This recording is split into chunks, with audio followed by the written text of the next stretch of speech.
Hola comunidad de Secta Histórica, hoy nos encontramos con el maestro Luis Fernando Contreras.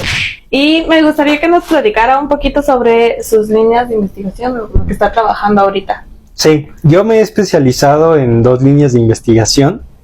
La primera de ellas trata sobre una institución eclesiástica chilena que se llamó la Vicaría de la Solidaridad. Y esta Vicaría de la Solidaridad actuó junto a colectivos de familiares en medio de la dictadura pinochetista para idear prácticas de esclarecimiento, conocimiento, tanto de la situación represiva de Chile como de la aparición de sus desaparecidos. En segundo lugar, actualmente llevo a cabo una investigación sobre los distintos colectivos de familiares que operaron durante la contrainsurgencia de 1960 a 1990, que igualmente lucharon y pugnaron por la liberación de presos políticos y aparición de desaparecidos, buscando mirar la complejidad de estos colectivos, porque la mayor parte de la historiografía se ha centrado solo en uno, que es Comité Eureka. Y pues, me imagino que utilizas otras fuentes más allá de la historiografía que hay sobre el Comité Eureka. ¿Y qué fuentes utilizas para los dos temas en específico? Pues ahorita ha sido de gran utilidad, en primer lugar, la digitalización de las fichas del fondo DFS DIPS, porque permite como generar un primer aproximamiento de por dónde entrar, qué actores entrevistar, qué otras fuentes posibles consultar. Pero como bien dices, el fondo DIPS y DFS tiene sus limitantes, principalmente para elaborar la historia de un comité o de los distintos comités que existieron además de Eureka, para lo cual he tenido que basarme principalmente en historia oral. He tenido que entrevistar a los sobrevivientes de estos colectivos, a FADEM, o colectivos y individuos que participaron en colectivos como en el de Comité de Padres de Hijos Desaparecidos, allá en Chihuahua, el Comité de la Defensa Física y Moral de Presos Políticos. Principalmente me he basado en la historia oral porque la mayor parte de los archivos justamente aporta a esta centralización que ha tenido Eureka. O sea, no es casualidad que esta centralización haya recaído sobre un solo comité, ¿no? Incluso el único sitio de memoria por parte de colectivos de familiares que existe, de comités que operaron durante la contrainsurgencia, es de Eureka, ¿no? Casa de la Memoria Indómita, donde está resguardado, pues bueno, este archivo que es el de las doñas. Entonces, reconstruir con base en fuentes archivísticas ha sido difícil, por eso mi estrategia principal ha sido basarme en historia oral y tal vez un poco en hemerografía, y también, pues bueno, en estas fichas de la DIPS DFS que te contaba. Bueno, ya nos mencionabas un poco de las dificultades que has tenido. ¿Fue complicado que tu tema fuera aceptado no decir aceptado, vaya, en donde lo estés trabajando? Hasta ahorita no ha tenido ningún tipo de dificultad, pero yo sí intuyo que va a tener muchas dificultades y discusión política, sobre todo, porque esta historia de la centralización sobre Eureka ha tenido impactos políticos en la agenda de derechos humanos en México, ¿no? Es una serie de actores que incluso ahorita los podemos ver ocupando cargos como la dirección de la CNDH.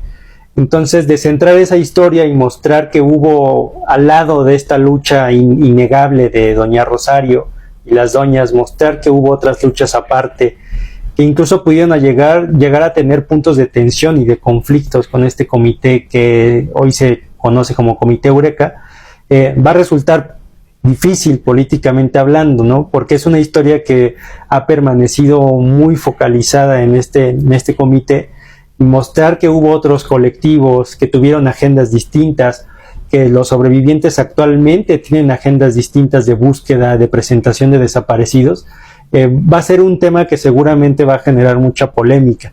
Entonces, por el momento no, pero estoy casi seguro que sí se va a venir fuerte el debate.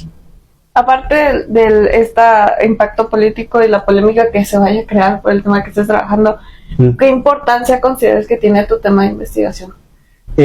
Yo creo que es muy importante porque, en primer lugar, estos otros colectivos, estos otros comités de familiares han quedado totalmente silenciados de la historia, ¿no? Actualmente se piensa en términos de lucha de familiares y de cercanos que lucharon o pugnaron por la liberación de presos políticos y desaparecidos, que es una lucha que exclusivamente quedó en manos de doña Rosario, ¿no?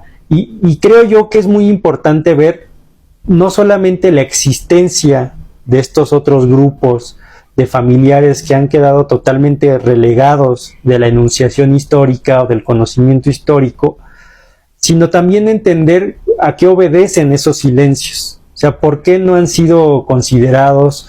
¿Por qué no han sido recuperados? Algunos de ellos tuvieron una existencia muy breve, no alcanzaron a sobrevivir estos años de la contrainsurgencia, los 30 años, del 60 al 90, y sería muy interesante conocer por qué, ¿no? O sea, por qué colectivos como el de Eureka sí tuvieron una perduración y un alcance de vida grande, una enorme visibilidad, y por qué otros colectivos fueron incluso de organización efímera, no tuvieron tanta visibilidad, fueron silenciados, sus agendas no pasaron a la construcción de una agenda pública de derechos humanos. ¿Qué impactos ha tenido? Porque Eureka tuvo, como te dije hace unos momentos, una agenda pública para exigir la aparición de los desaparecidos, pero estos otros colectivos tenían otra. Y que no haya sobrevivido su agenda hoy tiene implicaciones en la agenda pública de derechos humanos. Entonces, tiene una relevancia tanto para conocer la historia de estos colectivos como para conocer el porqué de la actualidad de nuestra agenda de derechos humanos en el país. Es un tema bastante interesante, creo que abarcas muchas cosas y haces muchas cosas que los historiadores hacemos.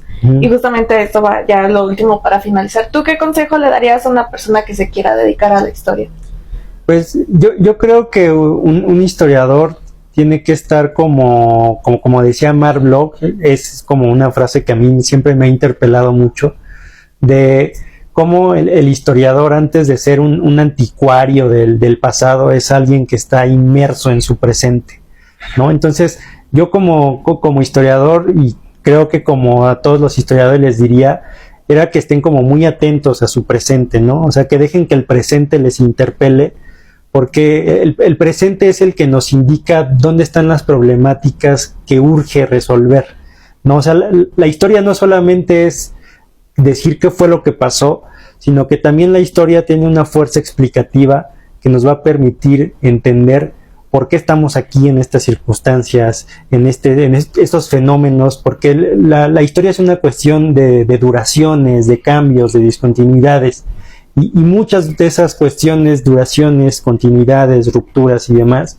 solamente llegan a ser perceptibles cuando el historiador está muy atento a las problemáticas de su presente. Entonces yo creo que ese es como el primer consejo que yo les daría a todo historiador, que era mantenerse atento y dejarse interpelar por los problemas de su presente. Eso es un buen consejo. Síganlo. Y les doy las gracias por esta pequeña entrevista y por darnos su tiempo. Y no se pierdan los demás videos y entrevistas. No olviden darle like y nos vemos en el siguiente. Bye.